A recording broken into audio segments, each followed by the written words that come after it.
Idul Adha merupakan hari besar keagamaan bagi umat Muslim. Di dalam kalender Islam diperingati setiap tanggal 10 Zulhijjah. Idul Adha atau juga biasa disebut Idul Kurban tentunya juga memiliki sejarah panjang di mana kisahnya dimulai ketika zaman Nabi Ibrahim. Saat hendak menyembelih putranya, yaitu Nabi Ismail, sebelum akhirnya diganti dengan seekor kibas atau domba oleh Allah Subhanahu wa Ta'ala.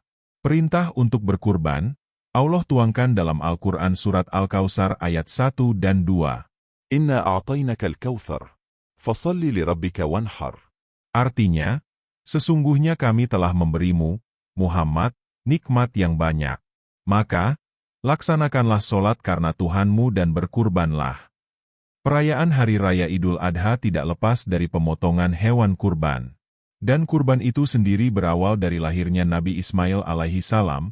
Pada saat itu dikisahkan bahwa Nabi Ibrahim alaihi salam tidak memiliki anak hingga di masa tuanya, lalu beliau berdoa kepada Allah. Rabbi habli min aslihin. Ibrahim berdoa, "Ya Tuhanku, anugerahkanlah kepadaku keturunan yang termasuk orang-orang soleh." Quran Surat As-Safaat Surat ke-37 ayat ke-100. Sewaktu Nabi Ismail mencapai usia remajanya, Nabi Ibrahim alaihi salam mendapat mimpi bahwa ia harus menyembelih Ismail putranya. Mimpi seorang nabi adalah salah satu dari cara turunnya wahyu Allah Ta'ala, maka perintah yang diterimanya dalam mimpi itu harus dilaksanakan oleh Nabi Ibrahim. Setelah 3 kali mendapat mimpi yang sama, Nabi Ibrahim pun akhirnya menyampaikan isi mimpinya kepada Ismail, untuk melaksanakan perintah Allah Ta'ala untuk menyembelih dirinya. فلما بلغ معه السعي قال يا بني إني أرى في المنام أن يذبحك فانظر ماذا ترى قال يا أبت افعل ما تؤمر ستجدني إن شاء الله من أصبرين. Ketika anak itu sampai pada umur ia sanggup bekerja bersamanya, ia, Ibrahim, berkata, "Wahai anakku, sesungguhnya aku bermimpi bahwa aku menyembelihmu. Pikirkanlah apa pendapatmu." Dia Ismail menjawab, "Wahai ayahku, lakukanlah apa yang diperintahkan Allah kepadamu. Insya Allah engkau akan mendapatiku termasuk orang-orang sabar." Quran Surat As-Safaat ayat 102. Nabi Ismail meminta ayahnya untuk mengerjakan apa yang Allah perintahkan. Dan beliau berjanji kepada ayahnya akan menjadi seorang yang sabar dalam menjalani perintah itu. Sungguh mulia sifat Nabi Ismail alaihi salam, Allah memujinya di dalam Al-Quran. واذكر في الكتب إسماعيل إنه كان صادق الوعد وكان رسولا نبيا. Dan ceritakanlah, hai Muhammad kepada mereka, kisah Ismail, sesungguhnya ia adalah seorang yang benar janjinya, dan dia adalah seorang rasul dan nabi. Quran Surat Maryam ayat ke-54. Nabi Ibrahim lalu membaringkan anaknya dan bersiap melakukan penyembelihan. Nabi Ismail pun siap menaati instruksi ayahnya. Nabi Ibrahim dan Nabi Ismail nampak menunjukkan keteguhan, ketaatan dan kesabaran mereka dalam menjalankan perintah itu.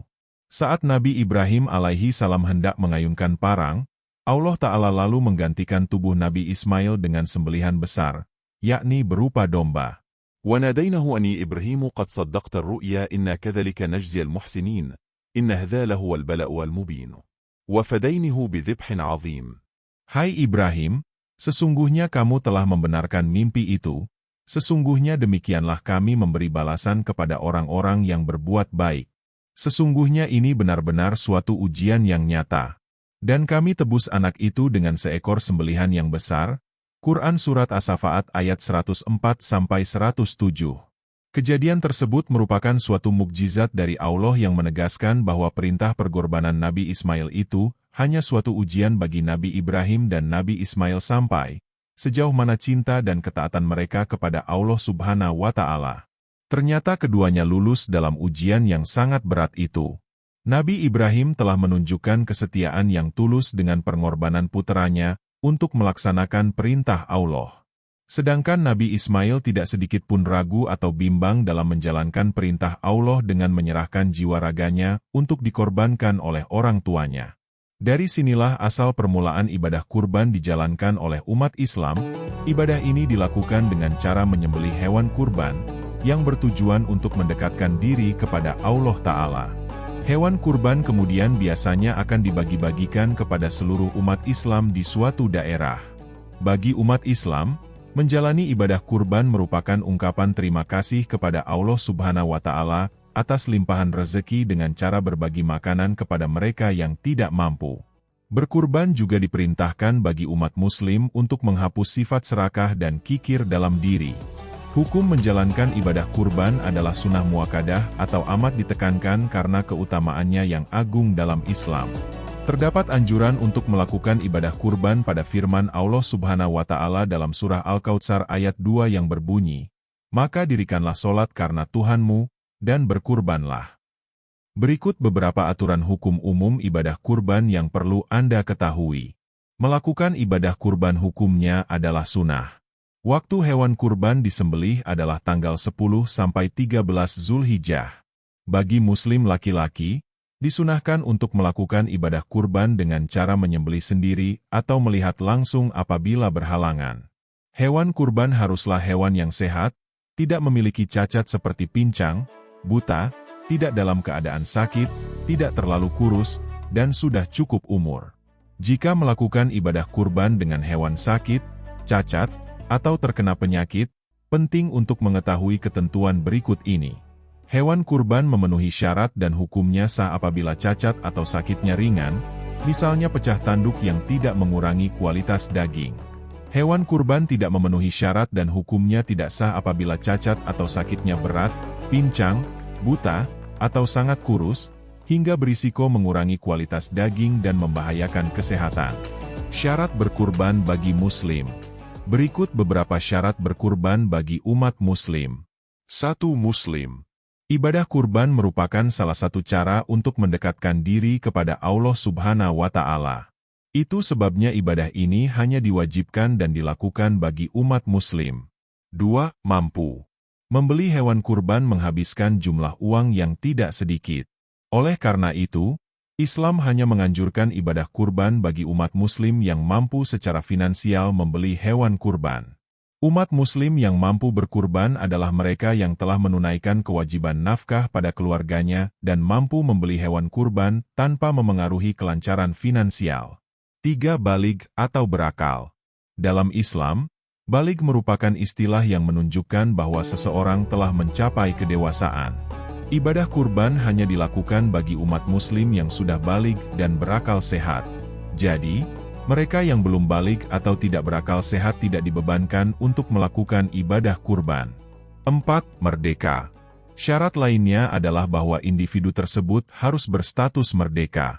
Artinya, ia tidak boleh menjadi budak atau dalam kondisi perbudakan. Berkurban harus dilakukan atas dasar kehendak sendiri dan tidak dapat dilaksanakan oleh seseorang yang tidak memiliki kebebasan untuk membuat keputusan sendiri. Syarat pelaksanaan kurban. Berikut beberapa syarat pelaksanaan kurban yang wajib untuk dipenuhi. 1. Hewan kurban harus hewan ternak, seperti unta, sapi, kambing, atau domba. Jadi, tidak ada hewan selain hewan-hewan ternak tersebut yang bisa dijadikan sebagai hewan kurban. Misalnya, unggas seperti ayam, bebek, atau burung tidak bisa dijadikan hewan kurban. Allah Subhanahu wa Ta'ala berfirman, ولكل أمة جعلنا منسكا ليذكروا اسم الله على ما رزقهم من بهيمة الأنعام في الحكم إله واحد فله أسلموا وبشر المخبتين. Dan bagi tiap-tiap umat telah kami syariatkan penyembelihan kurban, supaya mereka menyebut nama Allah terhadap binatang ternak yang telah direzekikan Allah kepada mereka. Quran Surat Al-Hajj ayat 34.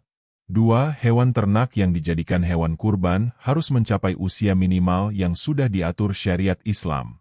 Berikut aturan lebih lengkapnya, yaitu, minimal 5 tahun dan telah masuk tahun ke-6 untuk unta, minimal 2 tahun dan telah masuk tahun ke-3 untuk sapi atau kerbau, minimal 1 tahun dan telah masuk tahun ke-2 untuk kambing.